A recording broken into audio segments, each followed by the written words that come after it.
J'ai le plaisir de vous présenter la conférence de cet après-midi. Ceux que nous aimons sont le sel de notre vie.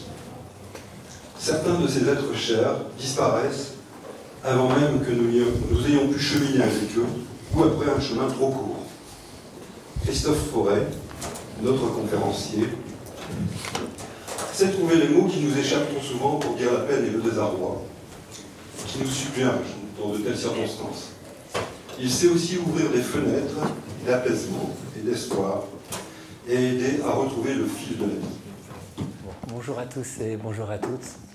Bonjour aux grands et aux tout petits qui sont là aussi. Il y a des tout petits qui sont là, ils ne vont rien comprendre, mais ça ne fait rien. Ils seront venus qu'on fait une conférence. Voilà, ça fait bientôt 25 ans que j'accompagne des personnes en deuil. Ce n'était pas du tout prévu dans mon parcours, mais juste en deux mots pour ceux qui ne connaissent pas trop qui je suis. Je suis psychiatre et j'ai commencé ma formation dans les soins palliatifs, dans l'accompagnement des personnes en fin de vie, et donc forcément des personnes en deuil et les proches qui accompagnaient, et donc qui se retrouvaient en deuil après la perte de la personne qu'ils aimaient. Et au bout du compte, j'ai cheminé dans ce chemin-là, le chemin du deuil, au début des deuils qui était sans incidence traumatique, mais de plus en plus, et maintenant c'est quasiment, c'est une grande partie de mon activité, c'est tout ce qui est les deuils traumatiques, les deuils violents, les pertes d'enfants par un suicide, les pertes d'un adolescent souvent par suicide, les pertes d'un conjoint par suicide, homicide, violence de la vie au sens large. Et je faisais des comptes avec Myriam, ça fait presque maintenant 20 ans qu'on se connaît. On se connaît autour donc de la mort subite du nourrisson. Et par extension, maintenant, les très vivre, elle s'occupe de tout ce qui touche la perte d'un petit pendant la grossesse, au moment de la naissance, ou quelques mois, ou quelques petites années après. Donc c'est à partir de cela que je voudrais partager avec vous aujourd'hui. C'est vraiment du terrain. Ça fait 25 ans que j'accompagne des personnes en deuil, des parents en deuil, et donc ça vient du terrain, ce que je vous dis.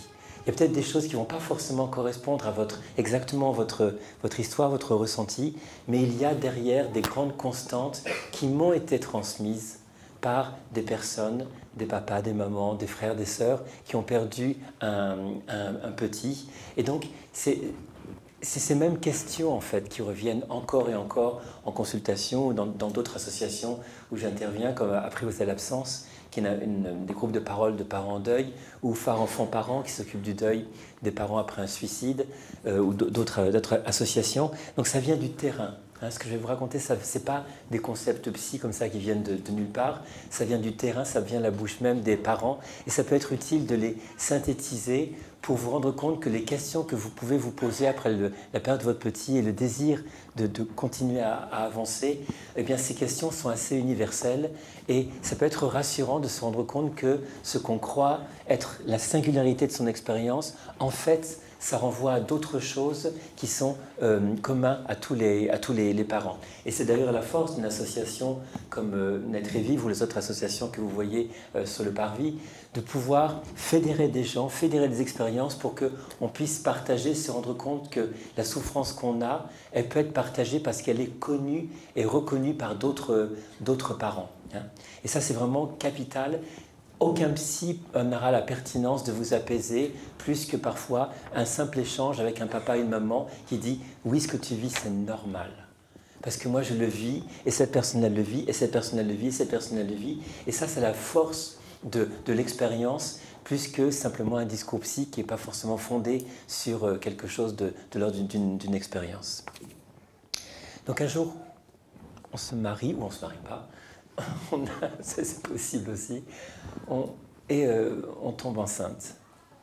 Et là, tout semble s'ouvrir, et pourtant, quelques mois après, peut-être quelques mois avant la fin de la grossesse, il y a un événement qui survient. Le petit, on n'entend plus son cœur à l'échographie, et il y a un décès in utero. Ou alors, ça peut être au moment de la naissance qui ne se passe pas bien. Ou alors, quelques heures ou quelques semaines ou quelques mois, 1 ou 2 ans après, et l'enfant, pour 1000 raisons, décède. Alors une question se pose, comme on est dans une tranche d'âge où possiblement il y a la possibilité de réaccueillir un autre enfant dans sa vie, les questions se passent, mais comment? Pourquoi? Quand? Est-ce qu'il y a un bon timing?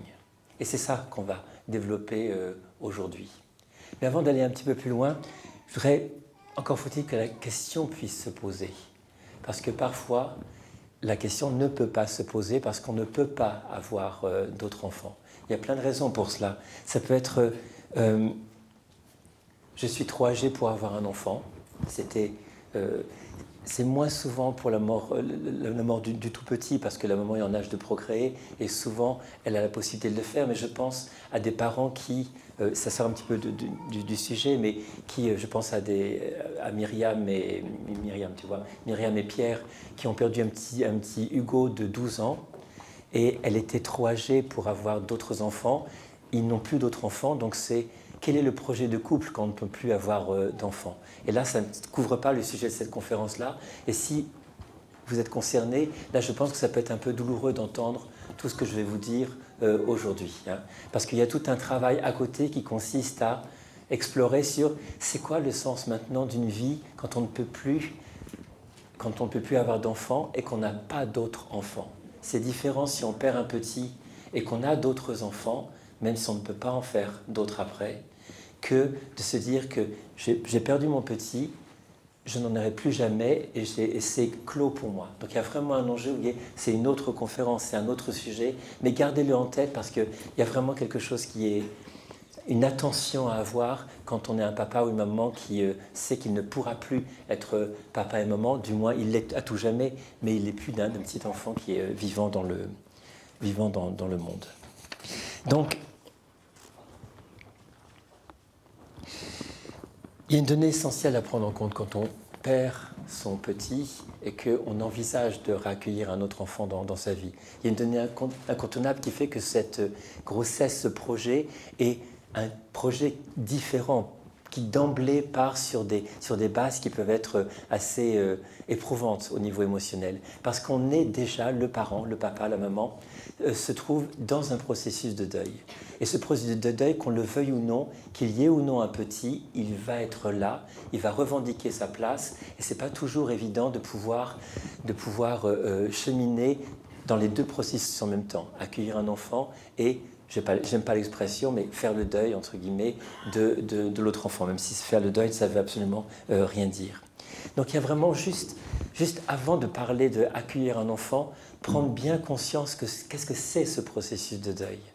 Le processus de deuil, ce n'est pas l'ennemi. L'ennemi, c'est la perte de son enfant. Le processus de deuil, c'est le processus de cicatrisation intérieure qui va justement permettre d'apaiser cette souffrance-là, de la contenir et d'en faire quelque chose. Imaginez que vous avez une blessure profonde au bras. Aussitôt, il y a une intelligence propre à notre corps qui va être de cicatriser cette plaie. Ce n'est pas conscient, on ne décide pas tous les matins de se dire « je vais cicatriser, je vais créer des cellules de peau, des cellules de muscles ». Cela se fait et on s'abandonne avec confiance à ce processus-là en sachant qu'il va restaurer l'intégrité physique. On est d'accord? Pour le deuil, après la perte d'un petit, par exemple, il y a cette même blessure qui est là et il y a cette même intelligence de notre esprit qui consiste à prendre en charge le processus de cicatrisation psychique. Pour la plaie va être là à tout jamais, on ne va jamais l'oublier. On sait qu'il y a eu un trauma et quand on regarde, on voit une blessure qui a une influence plus ou moins forte dans notre vie. C'est de même pour le processus de deuil. Il va essayer, voilà, il va essayer du mieux possible. Je n'ai pas numéroté mes pages. Voilà. Je connais un peu mon propos quand même.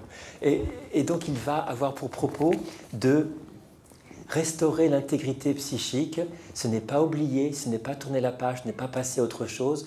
Non, c'est au contraire créer les conditions pour qu'on puisse avancer avec une plaie qui n'est pas béante. Une plaie qui n'est pas béante, une plaie psychique ou physique béante, ça nous met en danger et on ne peut plus avancer. Donc vraiment, rejetez pas le deuil, non, ce qu'on rejette c'est « je ne veux pas la mort de mon enfant ». Mais comme c'est survenu, je n'ai pas d'autre choix que d'accueillir le processus bienveillant, bénéfique, qui est le processus de cicatrisation qu'on appelle le deuil.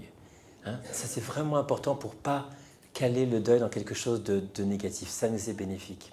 Il y a des choses à savoir pour s'accompagner dans ce processus-là, et j'en parle dans mon bouquin, Vivre le deuil au jour le jour. Il y a ces étapes, on ne va pas les développer aujourd'hui, mais il y a toutes ces étapes comme ça qui sont indispensables. La première étape de sidération, où la situation, on est incrédule, on n'arrive pas à y croire, même si on a sous les yeux la réalité, on n'arrive pas à y croire. Et on chemine semaine après semaine avec le besoin de retrouver l'enfant qu'on a perdu. Et Dieu sait, si on a perdu un tout petit, in utero, ou même quelques heures après la naissance, on a tellement peu de choses. On a un petit bracelet de maternité, on a une photo de l'écho, on a quelques petits vêtements qu'il a à peine portés.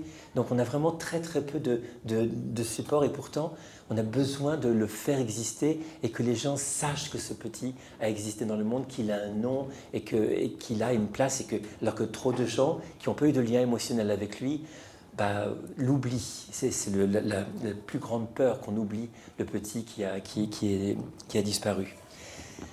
La troisième étape, qui est après ce long moment, et ça peu de gens le savent, hein, le plus gros du deuil, le plus violent, c'est bien sûr au moment du décès, mais le plus profond, lancinant, c'est longtemps après. C'est 6, 7, 8 mois après, où l'extérieur pense que tout va bien à nouveau, alors que l'intérieur, la peine est passée en sous-marin, où c'est beaucoup plus lourd, beaucoup plus triste, avec une perte de sens sur qu'est-ce que je fais maintenant, où est-ce que je vais maintenant, à quoi ça sert de respirer tous les matins. Et là, c'est vraiment la troisième étape, qui est la phase que j'appelle de déstructuration, qui est vraiment un temps où tout perd son sens. Hein, on est à 5, 6, 8, 10 mois après le décès du petit, et on est vraiment dans une espèce de no man's land, où on va se dire, mais comme ça dure longtemps, ça peut durer 1 an, 2 ans, on se dit, mais comment je vais cheminer, hein? Vous voyez, je mets les mots, des termes, des durées là-dedans, parce que ça dure beaucoup plus longtemps qu'on s'imagine. Ça peut durer toute une vie. Ça ne veut pas dire qu'on est au fond du trou, laminé toute une vie, mais la perte de son petit, ça va garder une note constamment dans l'esprit. Constamment.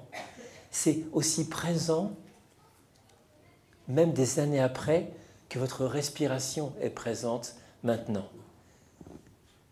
Sentez votre respiration là, ayez conscience d'elle. Là, vous savez qu'elle est là, vous en avez conscience. Mais quand vous m'écoutiez tout à l'heure, vous n'aviez pas conscience. Et pourtant, elle était là. C'est ça un peu l'idée au fil des années, et c'est ça le non-oubli. Ce n'est pas tout le temps présent à mon esprit, mais il suffit qu'en un instant, je me rappelle le nom de Hugo, Clara, et hop, aussitôt, j'ai la conscience que c'est là et que ça a toujours été là. C'est pour ça qu'il n'y a pas oubli dans le processus de deuil, même si après 5 ans, 10 ans, 20 ans, on n'est plus à chaque seconde en train d'y penser consciemment. Ah ben voilà, bonjour. Ah, vous étiez là. Une grande obscurité. Ok. Et sur le deuxième aspect de connaissance du processus de deuil, et la quatrième étape, bien sûr, qui est l'étape de restructuration, de reconstruction. Il y a 4 tâches à accomplir. Là, c'est brièvement sur ce qu'est le deuil, hein, pour vous clarifier. Il y a les 4 étapes, il y a 4 tâches qui ne sont pas forcément chronologiques. Mais la première, c'est reconnaître la réalité de ce qui s'est passé. Pas reconnaître, pas accepter le décès, parce que c'est parfois à tout jamais inacceptable, mais accepter, se dire, ceci s'est passé. Je ne lutte plus contre l'idée, contre la réalité que mon petit est décédé. Parce que vous savez bien que pendant des semaines, des mois, parfois des années, on lutte contre cette idée, on se met en résistance par rapport au réel et on veut dire non, non, j'accepte pas son décès, certes, mais ce qui est important, c'est que j'accepte que ceci se soit passé, hein, que j'accepte au moins cette réalité. Première étape, première tâche. La deuxième, c'est ce que beaucoup de mamans font. Il y a beaucoup de mamans là. Où sont les papas? Ah, quand même, d'accord. Ouf. Parce que ah oui, mesdames, s'il vous plaît, ne pensez pas que parce que votre compagnon ne dit pas ses émotions tous les 4 matins, qu'il ne chemine pas dans son deuil. Laissez-le tranquille. Oui, mais s'il n'exprime pas ses émotions, après ça va ressortir des années plus tard. Non. Hein, vous m'avez remercié après. Non, c'est une autre façon d'être. c'est un autre mode d'être. Et ce n'est pas parce qu'un père va rester silencieux, va ne pas partager encore et encore ce qu'il ressent, que le processus ne va pas se faire. Soyez assurés, sinon on aurait 50% des papas qui perdent un petit, qui serait laminé à tout jamais. Or, ce n'est pas le cas. Ce n'est pas le cas. Donc vraiment, n'essayez pas trop de psychologiser votre compagnon en l'amenant dans une solution que vous pensez être la bonne, la seule juste, à savoir dire les émotions, les exprimer et tout. C'est une deuxième tâche importante, mais l'homme fait ça à sa manière, à sa sauce. Laissez-le tranquille. Le troisième axe important, c'est, là c'est vraiment, le 2 et le 3 vont ensemble, hein, c'est développer un lien approprié avec le petit que j'ai perdu. C'est un lien approprié, c'est un lien intérieur de proximité. Et c'est ça en quoi nous aide le processus de deuil. Il aide à construire progressivement quelque chose qui va construire un lien intérieur. Et en même temps, la quatrième, qui est de réinvestir le monde, réinvestir les gens, réinvestir la vie. Mais on ne peut pas réinvestir la vie si on n'a pas d'abord ou en même temps construit un lien profond avec son petit qu'on a perdu. Hein, c'est vraiment important. Et on ne peut pas que se focaliser avec le lien avec son petit sans réinvestir sa vie. Les deux doivent marcher main dans la main. Mais ça prend des années. Ça prend des années. Ok. Là, on va se focaliser plus maintenant sur avoir un autre enfant. J'ai longtemps cru, hein, pendant plusieurs années, au tout début du chemin dans le deuil, qu'il y avait un timing.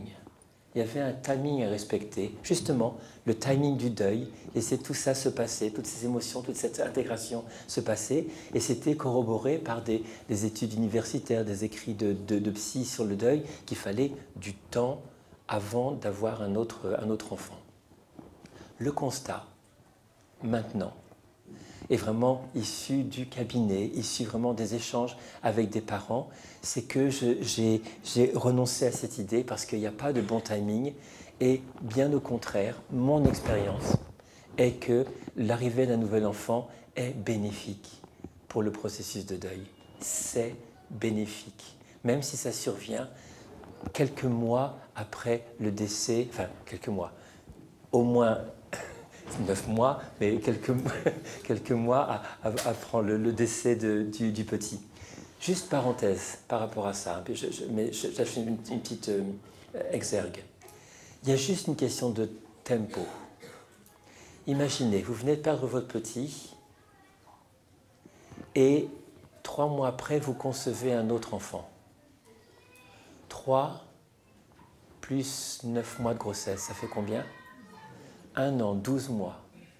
Donc le petit va peut-être s'arranger pour naître le jour anniversaire du décès de son petit frère, de sa petite sœur. D'accord ? Donc si le petit n'est pas encore conçu, s'il est conçu, bon, on fera avec, voilà, et on lui demandera s'il te plaît, de naître peut-être une semaine avant ou une semaine après, mais il peut naître le même jour. Hein. J'ai dans un groupe de partage de parents en deuil avec l'association Apprivoiser l'absence, l'enfant, un petit enfant qui a été conçu pendant le groupe, enfin, pendant l'accompagnement du groupe, tout le monde a l'esprit mal tourné, est né le même jour que le petit disparu, pour lequel les parents étaient venus dans le groupe. Si l'enfant n'est pas conçu, je conseille toujours, attendez un petit peu. Non pas par rapport au processus de deuil, mais pour ne pas télescoper ces dates. C'est compliqué d'avoir une proximité de la date anniversaire de mon petit et la date anniversaire du décès de mon autre petit trop proche dans le même mois. Si on peut le faire, on le fait. Hein. Faut vraiment, c'est plus sage pour soi, puis c'est plus sage pour lui, pour qu'il ait son espace à lui et que son anniversaire ne soit pas tout le temps coloré par l'ombre ou la peine, hein, réactivée par l'anniversaire de son décès. Qu'est-ce qui faisait qu'on craignait d'avoir un enfant trop vite? C'était la crainte de ce qu'on appelle l'enfant de remplacement. Vous avez entendu parler de cette expression-là. On pensait que c'était important, solide, costaud, mais de mon expérience, hein, ça n'est vraiment pas aussi important que ça. Ça l'est si seulement les parents ont des fragilités psychologiques préexistantes. Ça veut dire si des parents ont des structures insécures ou des structures très dépressives ou vulnérables ou des difficultés dans les liens d'attachement. Enfin, il y a une histoire derrière l'enfant de remplacement.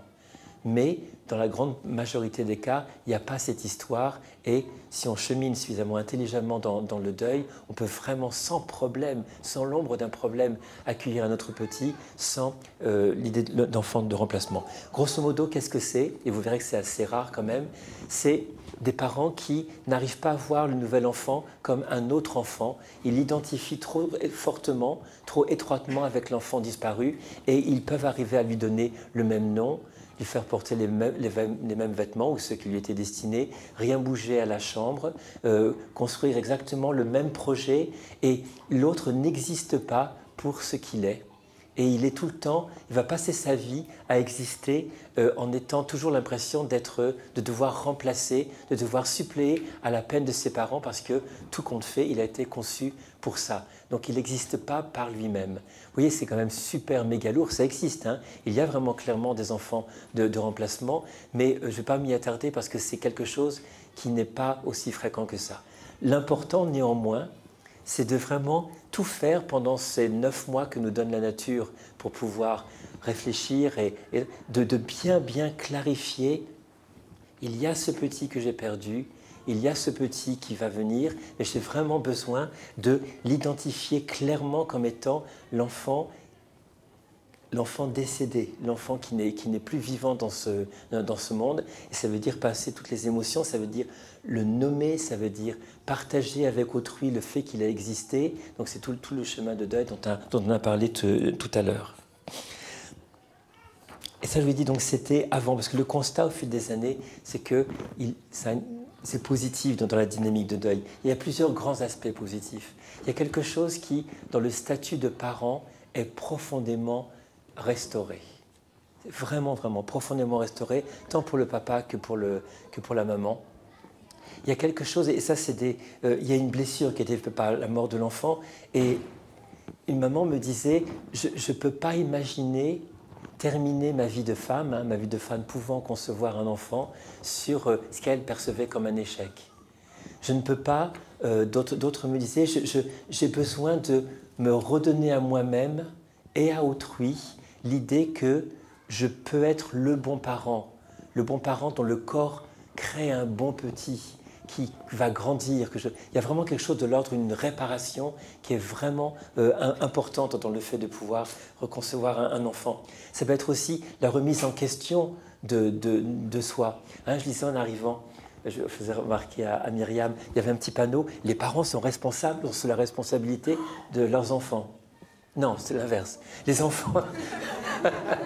Les enfants, oui c'est un peu ça en fait. Les enfants sont sous la responsabilité de leurs parents. On voit les petites affichettes là sur le parvis. Et il y a aussi ça l'idée, c'est si mon petit est décédé, même in utero, même à la naissance, alors que je réunissais toutes les conditions possibles, mais c'est quand même passé, il y a quelque chose qui dit j'ai failli, j'ai pas été à la hauteur. Et le fait de réaccueillir un autre enfant et que tout se passe bien, restaure profondément une blessure qui risquerait de rester en suspens et que je le vois parfois quand il n'y a pas la possibilité d'autres enfants, c'est clore un chapitre important de sa vie sur quelque chose d'une incomplétude.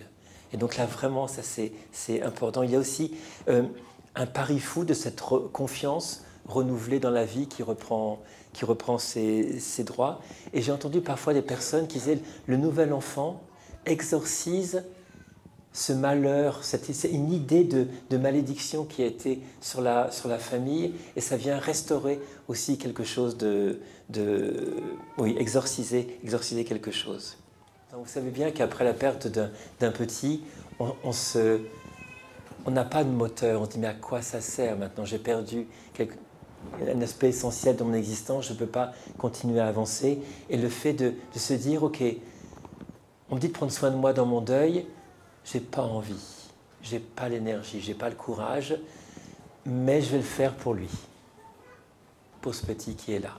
Donc je vais pas le faire pour moi, je vais le faire pour quelqu'un d'autre. Et c'est en ça aussi que la dynamique de deuil peut être très bénéfique, parce qu'elle rend possible le fait de considérer qu'on a suffisamment de valeur pour qu'on prenne soin de soi, que soi-même, on prenne soin de soi, alors que parfois, on est tellement dans la culpabilité, tellement dans la honte de soi parfois, qu'on ne s'estime pas digne de pouvoir prendre soin de soi. Ok, je prends soin de soi parce que je suis le réceptacle d'un trésor qui est en train de grandir en moi. Et il n'a rien demandé, ce petit chouchou là qui va arriver, il n'a rien demandé à personne, il demande simplement qu'on l'aime à la hauteur de ce qu'il est. Et voilà, c'est ce qui inverse aussi la dynamique du deuil qui parfois induit un abandon de soi.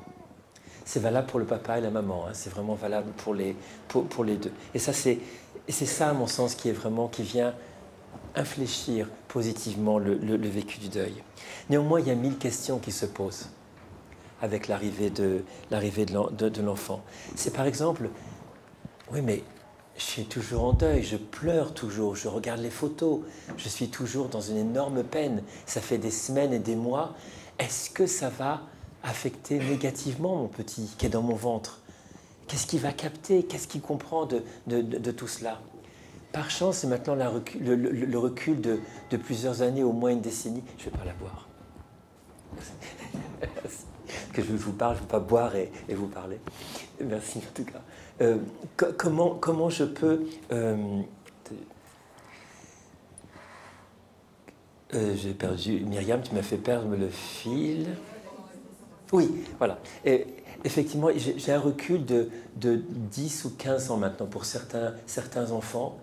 Vraiment le constat, et je ne vois pas d'études qui vont à l'inverse de ça, il n'y a pas un impact négatif sur le fait que la maman ait pleuré pendant sa grossesse.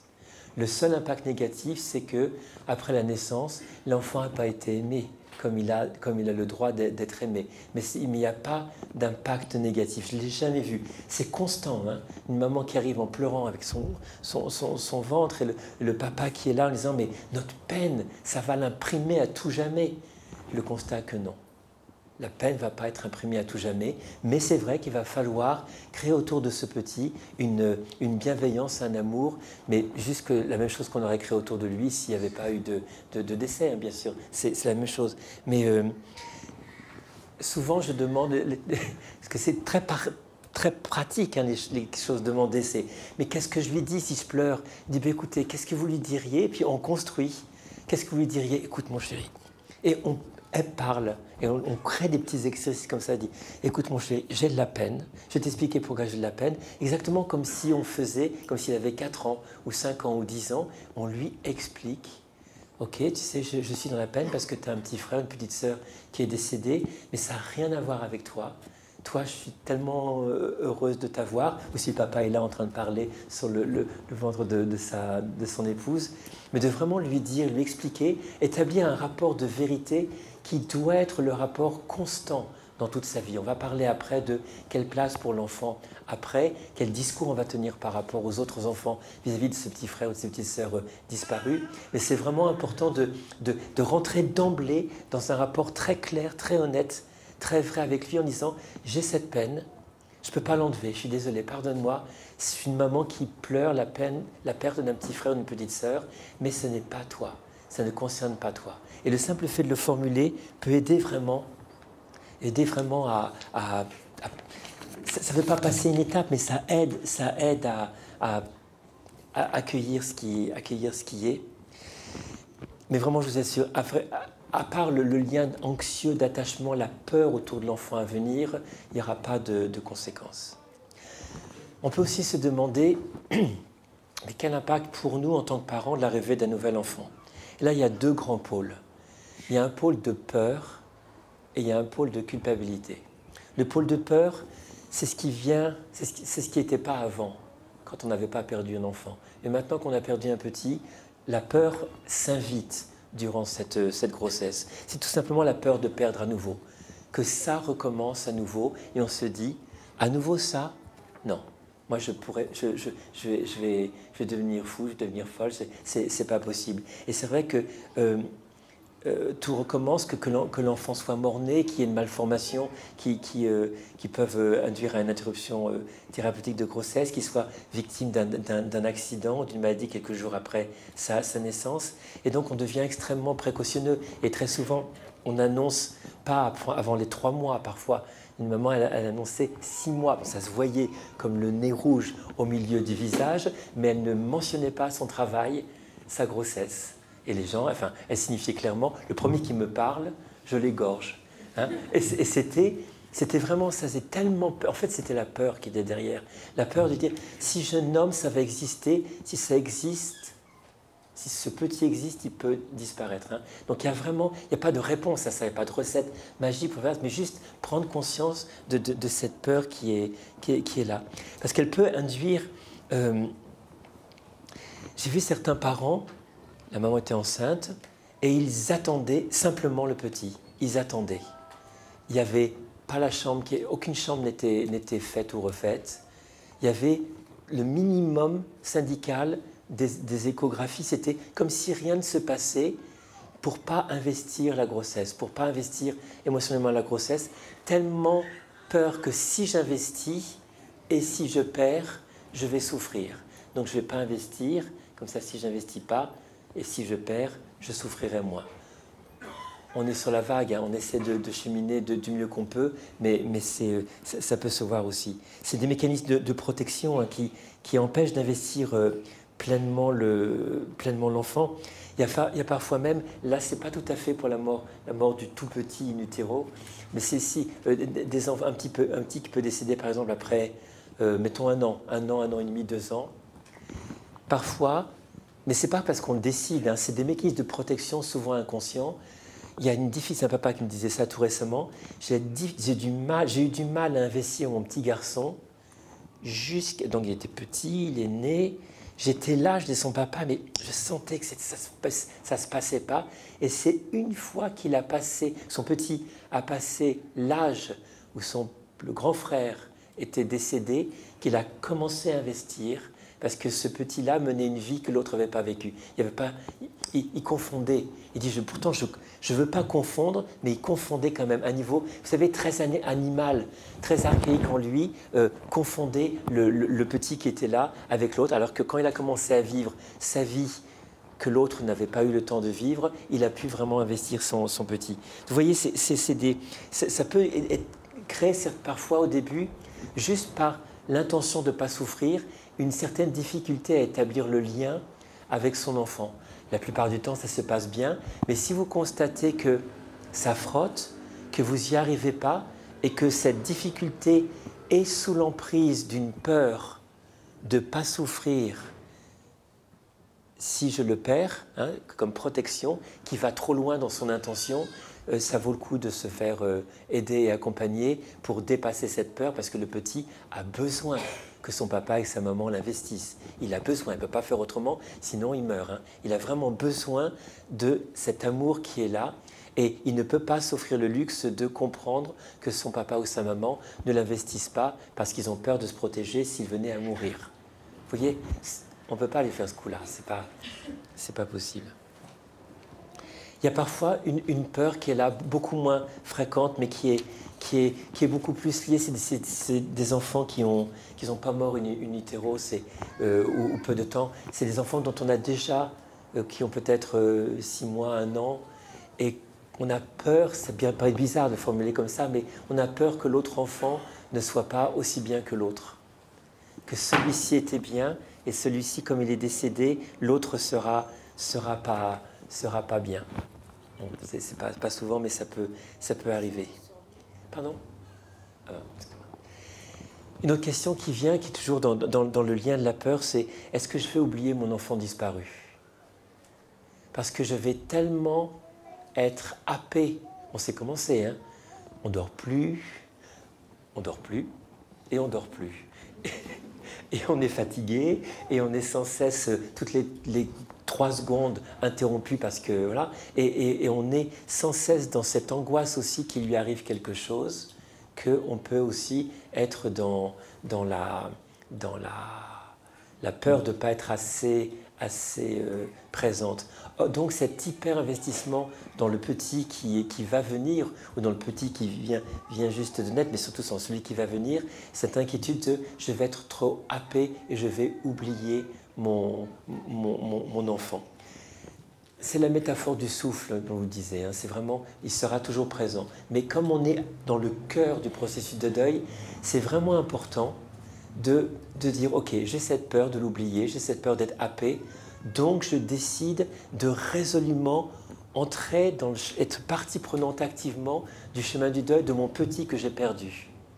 Parce que de fait, hein, on peut tellement être soulagé que la vie reprenne. Ça arrive très très rarement, mais parfois, on voit des parents qui bloquent, qui mettent un mur de béton entre l'avenir et le passé et qui disent « Ok, maintenant on passe à autre chose ». Mais c'est que défensif ça. C'est des mécanismes de protection et ça ne marche pas.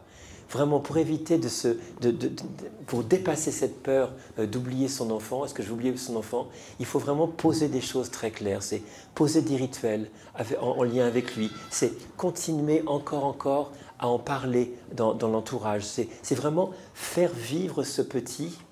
Et vous savez bien que combien c'est difficile de faire vivre un petit que personne n'a connu.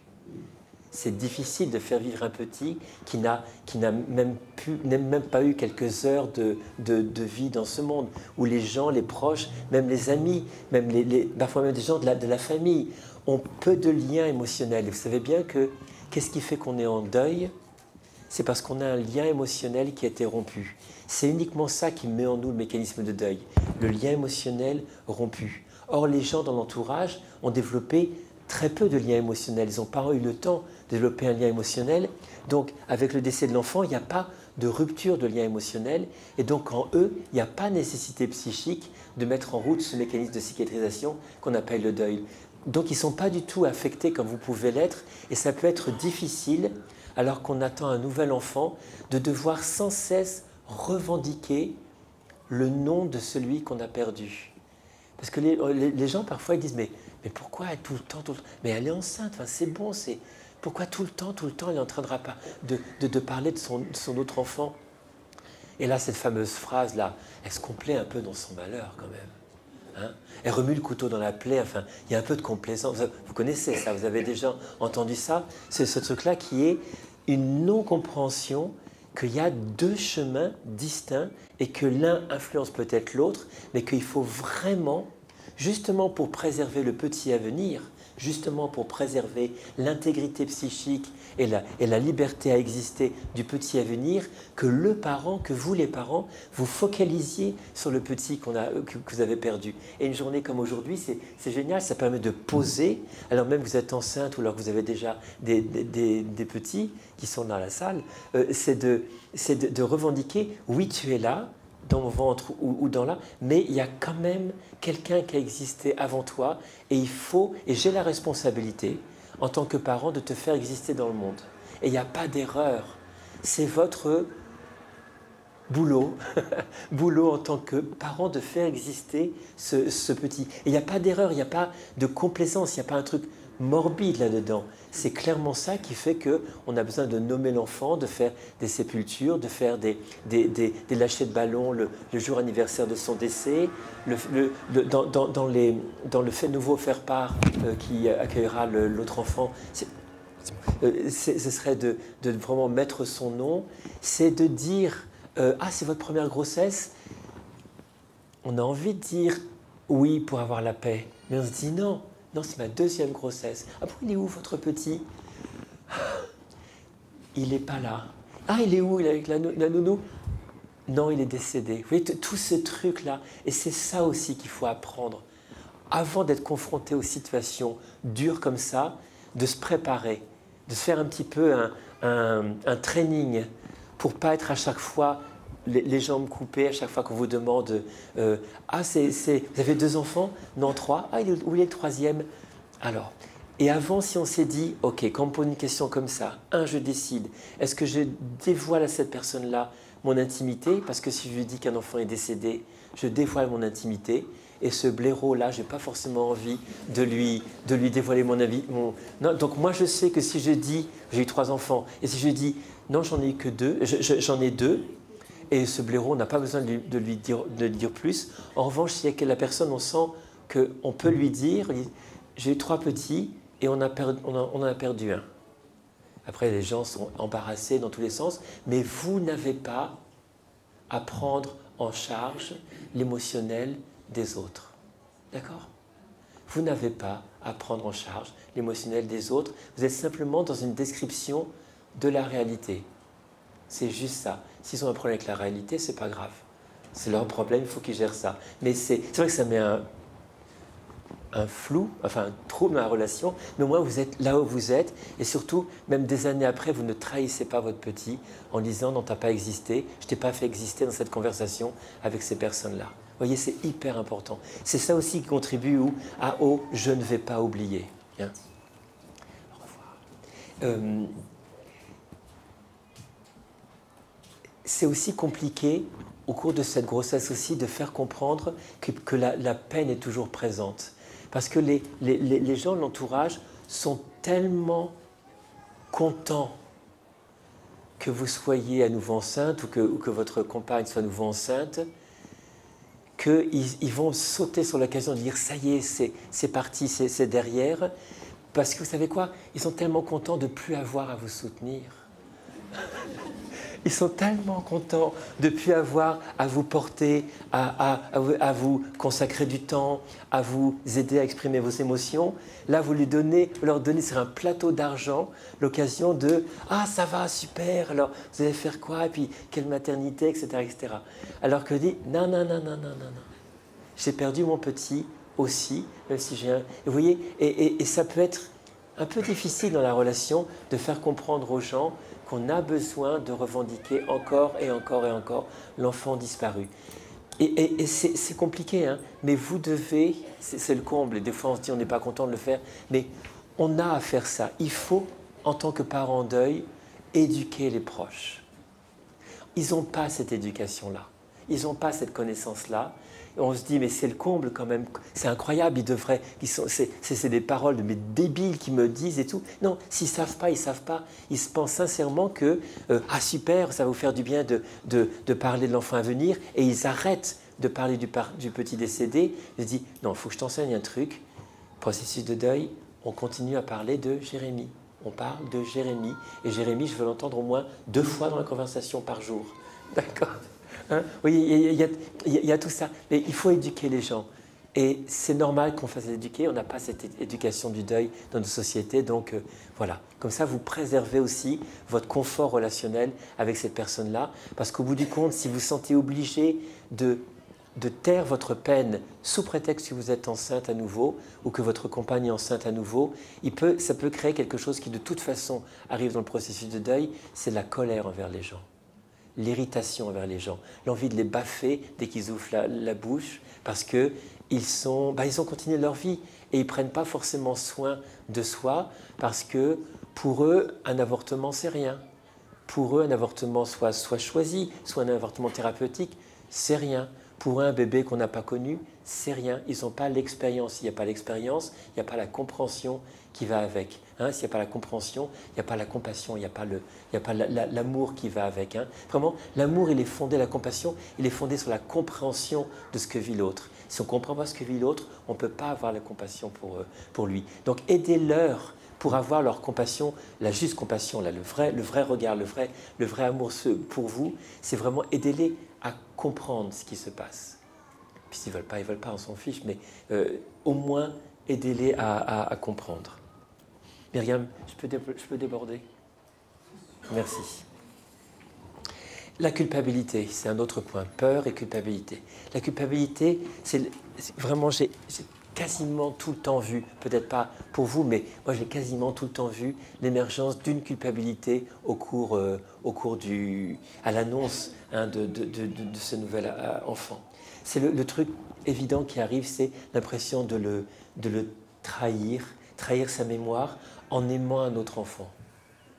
On oublie qu'on a déjà eu des enfants et que l'équanimité, vous savez, cette capacité à donner de façon égale l'amour aux personnes, on l'a déjà pratiquée. On sait déjà donner son enfant, mais on se dit, c'est plus je vais trahir mon enfant disparu parce que je vais lui donner un amour que je ne pourrais pas lui donner. C'est le réel. C'est vraiment ça. oui, je ne pourrais pas lui donner la même tonalité d'amour que je donne aux autres enfants. Et il faut vraiment rencontrer cette réalité-là et pas se raconter d'histoires. On ne pourra pas lui donner le même soin, la même attention, le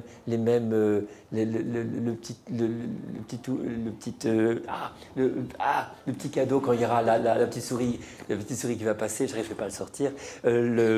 Toutes ces petites choses-là qui fait que l'amour va se décliner, va se tisser sur 1001 petits gestes. Non, on ne pourra pas le faire. Mais est-ce que c'est pour autant trahir son enfant? Il faut vraiment prendre le temps de se poser. Si je dis trahi, si je dis abandonner, c'est qu'est-ce que je suis en train de me raconter? Et ça, il n'y a pas une parole générale. Il faut vraiment que chacun se pose. Mais quelle histoire je me raconte quand je dis je vais abandonner mon enfant en aimant cet autre enfant à venir?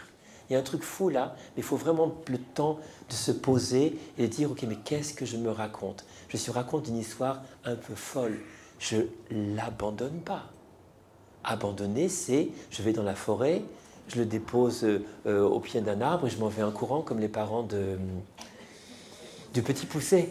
C'est ça l'abandon. Non, je n'abandonne pas mon petit, je l'ai perdu et je dois cheminer dans mon deuil et honorer sa mémoire par tous les gestes que je peux faire dans ma vie pour honorer sa mémoire. Et j'accueille un autre enfant que je vais aimer différemment de lui parce que justement, le fait de sa mort précoce fait que je ne vais pas pouvoir l'aimer comme l'autre, je vais pouvoir l'aimer. Pas de la même manière, ça ne va pas se décliner pareil. Donc vraiment, c'est juste rencontrer cette réalité-là. Et vous savez quoi, le réel soigne, le réel fait du bien quand on le rencontre dans ce qu'il est. Avec quelque chose aussi à laquelle il faut être très très vigilant. On souffre d'avoir perdu son petit et le fait de l'arrivée d'un autre petit fait qu'on sent qu'on souffre moins. Et beaucoup de parents associent amour, lien d'amour, avec intensité de la souffrance. Or, comme ils associent l'intensité de la souffrance à l'intensité de l'amour, et comme l'arrivée du petit met une joie quand même qui fait qu'on souffre moins, c'est là où on est dans l'équation de dire « donc j'aime moins ». C'est vraiment des liens erronés. C'est juste cette croyance que la force de l'intensité de la souffrance égale la force de l'intensité du lien d'amour. Non. Mais ça encore, ça a besoin d'être regardé encore et encore, de se dire, ce présupposé que je considère comme acquis, souffrir signifie que j'aime, ben non, ça ne marche pas. Mais il y a aussi un truc pernicieux par rapport aux autres. C'est que si je montre trop ma joie d'avoir ce nouvel enfant qui va arriver dans notre vie, ils vont peut-être penser que finalement je n'aimais pas autant mon enfant que j'ai perdu, ou que finalement il est passé en second plan. Et on se retrouve dans une position à pas forcément montrer la pleine joie qu'on a d'accueillir un nouvel enfant pour que les autres ne soient pas dans cette démarche de croire qu'on finalement n'était pas aussi attaché à cet enfant. Vous savez, c'est tordu. On est d'accord, hein, c'est wow, c'est des virages en épines, mais c'est vraiment ça qui se passe. Et on se dit, mais je cache ma joie pour pas qu'on pense que mon lien avec mon enfant n'était pas un lien aussi intense. Parce qu'on a dans cette idée-là que amour, intensité de l'amour égale intensité de la souffrance. Vous voyez, hein, c'est vraiment essentiel. Un autre truc aussi qui est c'est pas aussi important, mais ça peut être là. Hein. Ça n'arrive pas souvent. En tout cas, ce n'est pas nommé souvent explicitement, mais il peut y avoir, avec l'arrêt de l'enfant et toute la souffrance qui a généré la perte de l'autre, on est fatigué. Vous savez bien, hein, le deuil, ça épuise. On nous avait dit que le deuil, c'était la peine, mais on ne nous avait pas dit que le deuil, c'était un épuisement physique majeur, n'est-ce pas? On ne pensait pas que c'était aussi... Et donc, l'arrivée d'un enfant, toute cette énergie qu'on doit mettre, il y a certains parents qui me disent « je n'ai pas le jus, je ne vais pas pouvoir donner le max de ce que je peux donner. » Et donc, c'est un support de culpabilité. Et il y a aussi quelque chose qui est... cette lassitude, elle peut aussi provenir... Je suis lasse parce que ça devrait être la joie d'arriver d'un enfant, mais je suis lasse parce que j'ai perdu la confiance dans la vie. J'ai perdu l'insouciance. Ça, c'est vraiment la grande perte majeure. Quand on perd un enfant, c'est on perd l'insouciance. On sait qu'on ne peut plus accueillir de façon insouciante l'enfant à venir. Et il y a une certaine pesanteur qui est là, une certaine gravité, parce qu'il y a ce truc terrible que l'on sait maintenant. C'est terrible, hein. La mort d'un enfant n'immunise pas de la mort d'un autre enfant. Et ça met... On se sent coupable de ressentir cela, mais on sent que c'est une gravité qui est présente dans toute nouvelle grossesse qui n'existait pas dans les précédentes, parce qu'il n'y avait pas ce poids qui est là. Et donc c'est tout l'enjeu un peu fou, hein, de cette nouvelle grossesse.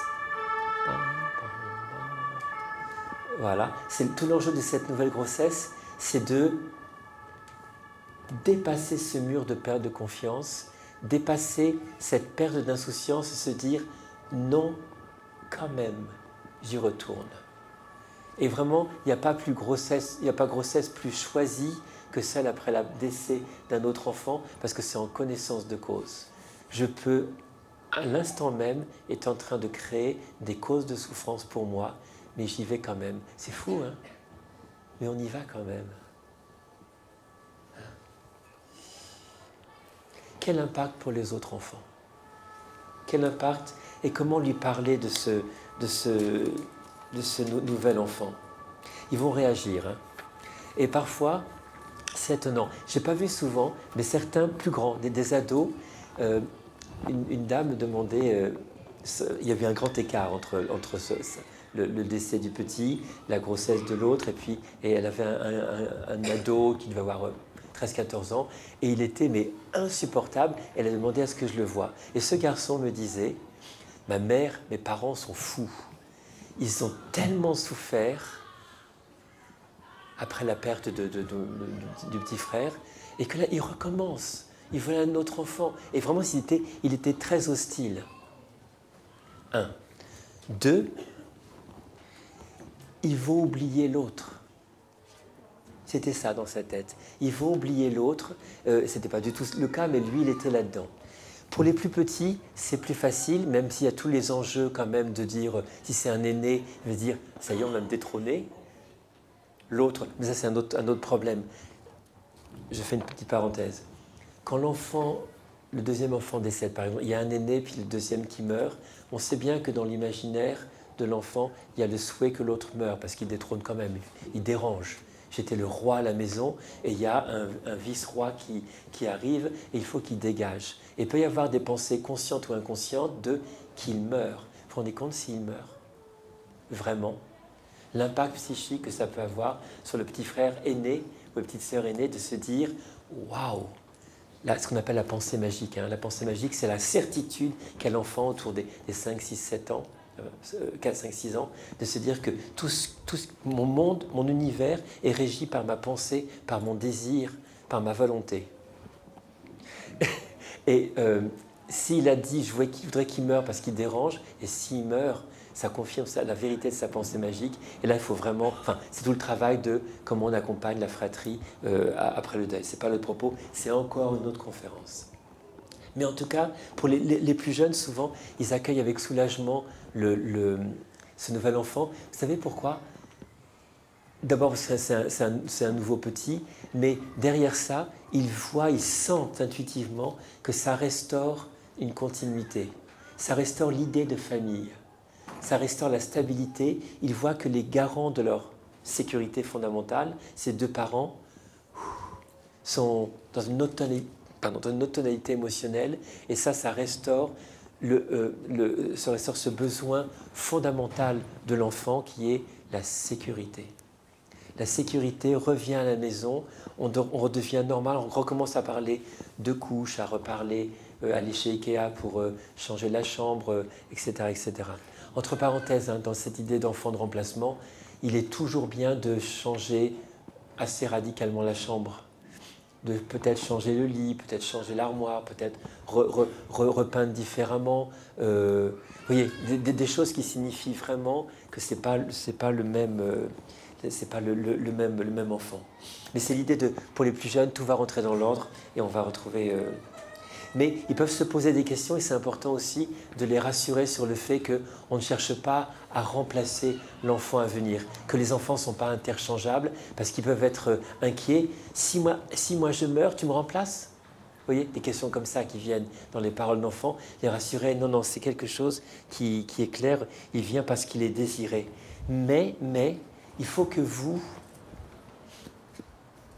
par rapport à l'existence du petit qui va arriver, il faut vraiment vous poser avec vous-même et être bien clair sur une question qui va peut-être émerger quand il aura peut-être 20 ans, ou 18 ans, ou 35 ans.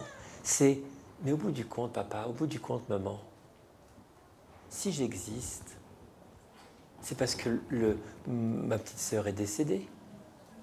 Est-ce que j'existerais si il ou elle était pas morte? Et ça, c'est une vraie question. Parce que parfois, vous savez quoi? Parfois, la réponse est oui. C'est non, pardon. On sait que non, on n'avait pas prévu d'avoir d'autres enfants, mais on a eu un autre enfant, on a eu toi, parce qu'on pensait que c'était impossible que notre famille soit amputée comme ça. Il fallait qu'on continue. Donc oui, d'une certaine manière, tu existes parce que quelqu'un est mort. C'est fou quand même. Hein. Prenez le temps, il n'y a pas de réponse, hein, c'est chacun doit vraiment se poser, mettre cette question au devant de la scène pour dire qu'est-ce que je lui dirais? Parce que parfois c'est vrai, hein. On ne peut pas se raconter des histoires, c'est non, non, je t'aime parce qu'on t'a voulu. Oui, mais on t'a voulu parce qu'il y a une circonstance particulière qui s'appelle le décès d'un petit frère ou d'une petite sœur qui fait que tu es là. Et c'est OK.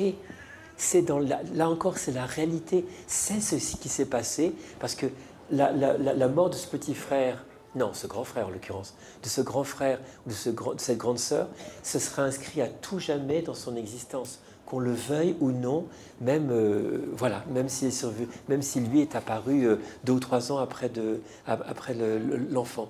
Mais en tout cas, comment lui parler de ce grand frère et de cette grande sœur qu'il n'a pas connu? C'est important de... là, c'est des conseils qui viennent de ce que des parents ont fait au fil des années. Hein. De jamais, jamais, jamais, et il se manifeste. Oui, les biberons, les couches pleines, on n'en peut plus. J'ai bientôt fini. Et alors, comment tu t'appelles? Loé. Loé. Tu vas faire pipi? Non, il sort un peu. Il sort un peu, oui. C'est chiant, ce gars. Allez. J'ai bientôt fini, Loé. Hein. Après, je te rends ton papa. C'est important, par exemple, de dire mais comment on va le faire exister? J'ai peur de le traumatiser. Vous savez, dans le suivi des enfants depuis toutes ces années d'accompagnement du deuil, c'est beaucoup plus les parents qui ont peur de parler de la mort que les enfants. Les enfants, c'est... Bah, regardez, on leur met Bambi, la maman qui meurt. On leur met le roi lion, le père qui meurt, et la culpabilité sur laquelle appuie comment s'appelle, l'oncle. Ouais. Le petit poussé abandonné, enfin c'est horrible. Mais toute la réalité est inscrite. Et vraiment la vérité, dire l'enfant, par exemple, on est en train de langer de changer la couche de son petit. Eh bien, on peut peut-être avoir la photo de Chloé, la photo de Benjamin, et la photo d'un bébé qu'on ne connaîtra jamais, mais il y a une photo qui est là, les 3 au même niveau. Il voit ça, et depuis qu'il est tout petit, depuis ses premières semaines à la maison, il voit un autre enfant, il voit des photos, puis à un moment donné, c'est qui? C'est Hugo. Hugo, c'est mon neveu, c'est pour ça que ça revient tout le temps dans ma tête. Hein. C'est Hugo. Et Hugo, il est mort. Alors après, s'il a 2 ans, 3 ans, mort, ça ne veut pas dire grand-chose, mais c'est comme la maman de Bambi ou comme c'est le papa de Simba, hein, le roi lion. Simba, voilà, il est mort. Et c'est quoi être mort? Et après, il y a une construction. Donc vous serez amené à parler de cet enfant disparu au fil des années pour construire progressivement ce qui s'est passé. Il y a une maman que j'accompagne dont l'enfant s'est fait tuer. Et les autres enfants... leur a dit pendant longtemps, il est mort. Il a eu un accident, parce que annoncer à 6 ans, 7 ans qu'un petit frère a été assassiné, c'est impossible pour elle, pour eux. Hein. Et donc il faut qu'ils cheminent, et à un moment donné, ils le diront, mais au moins c'est clair, il y a un petit frère, un grand frère qui a existé et qui est mort.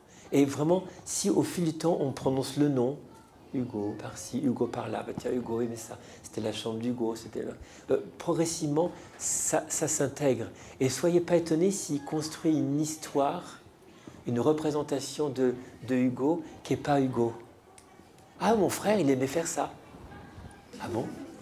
Mais il se fait son histoire, il a besoin de se construire psychiquement cet Hugo qu'il n'a pas connu, et puis il va grappiller des informations. Donc il sera beaucoup moins traumatisé. La seule chose qui va le traumatiser, c'est le silence. Le rien dire, le pas de photo, le pas de nom. Et les secrets de famille, ça se construit vraiment là-dessus. Parce que dans l'inconscient familial, il y a une peur, une angoisse, une peine qu'on entend et qui hurle aux oreilles au niveau inconscient et que l'enfant va capter. Mais si on est vraiment dans ce discours ouvert, prêt à répondre aux questions en fonction de l'âge, n'ayez pas peur des questions, n'ayez pas peur des réponses, ça peut vraiment se passer harmonieusement. Bon. Ça va être troublant aussi au moment de l'accouchement, au moment des premiers soins, les premières semaines, les premiers mois, parce qu'il se peut que cette petite fille ressemble comme une goutte d'eau à sa grande sœur décédée. Donc, ça va réactiver, quand vous faites les gestes, ça va réactiver tout. C'est obligé. Là encore, le processus de deuil, ça consiste à accueillir d'instant en instant, au moment où ça émerge, toutes les émotions, réprimez rien. Même si pendant un temps, vous allez changer votre petit, puis les larmes viennent, parce que l'odeur pas du gel, l'odeur du lait, voilà, l'odeur du lait, tout va réactiver, et qu'il y a des larmes qui coulent alors que vous donnez le sein à votre petit, c'est ok, c'est comme ça. Il y a vraiment, j'insiste, c'est un point important, n'ayez pas peur de ce qui émerge.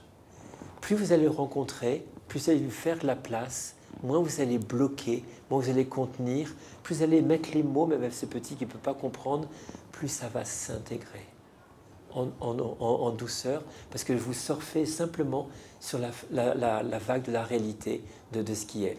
Et ce qui s'est passé, le décès de ce petit, c'est la réalité. Et ça va effectivement se réactiver quand vous accouchez. Les mêmes gestes, les mêmes sensations, quand vous allaitez, quand en tant que papa, vous portez le petit dans les bras. Tout ça va réactiver la même chose, mais c'est aussi ça qui vous garantit que vous n'allez pas oublier l'enfant que vous avez perdu, c'est réactiver, activer de nouveau. Donc il y a quelque chose, il y a un support de réactivation, c'est celui que vous avez perdu. Et progressivement, je vous le promets, parce que je vous le promets, parce qu'il y a l'expérience derrière. Je n'ai pas perdu un petit à la naissance. Donc je n'ai pas cette expérience-là. Mais des parents m'ont tellement déversé de choses en moi que je n'aurai jamais cette expérience-là. Mais il y a des choses que je sais avec certitude. C'est que ça va rester à tout jamais dans votre vie. Mais il y a quelque chose qui, à un moment donné, va s'apaiser. Vraiment, ça va s'apaiser. Même si ça vous paraît impossible maintenant de penser que cette souffrance-là puisse s'apaiser. S'apaiser, ça ne veut pas dire que quand on va taper dessus lors de la fête des mères, à Noël, lors de son anniversaire, lors de son anniversaire, son décès, ça va faire mal. Ça ne va pas faire mal. Non, ça va faire mal. Ceci est. Ceci est. On voudrait construire une autre histoire, mais ce n'est pas cette histoire-là qui a été écrite. C'est cette histoire-là, la perte de mon petit. Et plus je vais, avec grâce et intelligence et sagesse, accueillir ceci est, et je ne lutte pas contre ça, et j'accueille ma peine au moment où elle est, comme elle se présente, et j'accueille la joie d'accueillir ce petit dans ma vie, et j'avance du mieux que je peux, cabossé comme je l'étais par ce qui s'est passé. Voilà, courageusement j'avance, et je suis d'un courage insensé d'avoir accueilli à nouveau un autre petit. J'avance, et c'est ça qui va être c'est ça qui va être le... Parce qu'à travers l'enfant que vous avez perdu, vous allez d'autant plus mesurer la préciosité, dans le sens être précieux de cette existence qui est là. Et combien de parents aiment leurs enfants, mais considèrent parfois qu'ils en ont eu à la suite comme ça et ça va de soi. Là, la mort de votre petit, ça vous montre combien la vie de l'enfant, ça ne va pas de soi. Et ça rend des choses, c'est tellement précaire, c'est tellement fragile que vraiment autant mettre tout ce qu'on peut pour créer des belles conditions pour l'accompagner. Ce qu'on a partagé aujourd'hui, enfin partagé, c'est qu'à moi qui ai tout parlé, hein. Partager suppose un échange, mais il n'y a que moi qui ai parlé. Mais si ça fait des échos, vous sentez que ça frotte à l'intérieur, il y a des associations qui sont là pour justement partager, mettre des mots. Il y a l'occasion peut-être d'échanger entre vous, vous ne connaissez pas, mais c'est peut-être l'occasion de faire connaissance pour pouvoir vous rendre compte qu'il y a une universalité dans un ressenti. Vous savez, depuis la nuit des temps, des mamans et des papas perdent des petits. C'est inscrit dans l'inconscient collectif de l'humanité. Et là, vous êtes rentré dans ce fleuve-là. Mais l'humanité n'a pas été détruite. On sent qu'il y a des forces vives dans notre humanité qui fait qu'en dépit de ça, on peut continuer à avancer. Donc, partagez, avancez, ayez conscience que ce deuil est un truc important qui va vous transformer à tout jamais. Vous ne serez plus jamais pareil. Et voilà, honorez comme vous pouvez la mémoire de votre petit par votre vie, parce que par tout ce que vous allez poser comme acte bénéfique pour vous-même et pour les autres, et ceux que vous aimez, ceux que vous aimez un peu moins, on peut les mettre dans le package, et tout ça aura vraiment du sens. Ok ? Vous étiez hyper attentifs, merci beaucoup.